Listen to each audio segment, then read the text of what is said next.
Yeah, we're trying to, like I told you in the past, be smart with what we ask him to do. More so than anything, though, it's just going to be experience because he just needs to settle down. And what happens on game days, everything's a lot faster than it is in practice. And that's just how it is. That's the way it is for every college quarterback in America. And this kid's making his first 2 starts against 2 really good defenses. So really in the practice field, we're trying to simulate that as best we can, trying to give him plays that he can execute, throws he can make, reads he can make, which there are plenty that can happen. Now in the course of a game, we have to get him to settle down and make those throws and make those shots. But for him, I think it's just going to be progress every single day, get better every single week, and really just settle down and do what he can do. What are your thoughts on his footwork and mechanics, and where are they now? Yeah, his footwork and mechanics are good. What happens is on game day, and he gets a little, again, the speed of the game happens pretty fast for him. And like a lot of young players, he just gets a little antsy. Again, I don't mind his mechanics. I just think it's a part of just settling down and trusting your mechanics that he uses on those practice fields every day. In order to improve the pass protection, obviously, so that he's not getting pressured as much, what's the key for that? Well, we need our offensive line, one, to play at a high level, to play what they're capable of. And they didn't have their best game Saturday, which a lot of positions didn't have their best game. It wasn't just our quarterback. But, we need to be smart, again, with 6-man, 7-man protections, trying to firm up the protection. But then at the end of the day, our O-line, every guy needs to do their job and do everything we can do to make sure the pocket doesn't just collapse on them. Coach McCall sat Tevin for, I think, 3 drives there. Do you have an ability to override that, or are you okay with that? No, that's Coach Wilson's call, and I know Coach Wilson said it after the game. That's what we do. I mean, when you fumble, that comes with part of the territory. That's something we don't accept. It doesn't matter who you are. I know Coach said quarterback's a little different because of him managing the game and being able to throw the ball. But if that's what it takes, I mean, we're going to let our kids know that's not acceptable. It doesn't matter who you are, and at that point, put in D'Angelo and some other guys, and we'll just roll with them.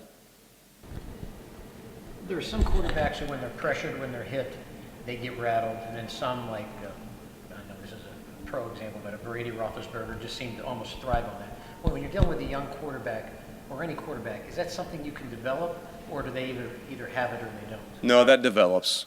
And that develops over the course of time with the weight room, with putting more mass and muscle onto your body, with seeing a ton of game reps and experiencing that speed, taking those hits. I don't think that's a quality that you're just born with, that you have. I think that's something that develops through confidence, through the weight room, through just mature experience. How challenging has this been for you to try and call plays and keep things moving the way that you want them to with the number of injuries you've had at quarterback?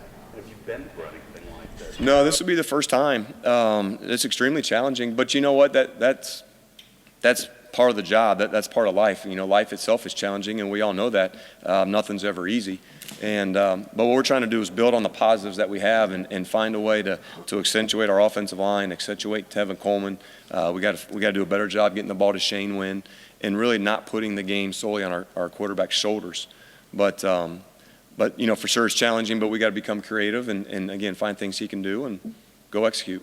What's the difference between Xander and, like, Trey and Nate, 2 guys that you guys were forced to play or were comfortable to play when they were true freshmen? What's the biggest difference between those 2? That's a great question. I think Nate Sudfeld, when he played his true freshman year, one was just a little bigger. He's a little taller. He was a little heavier. Could see maybe over some of the O-linemen.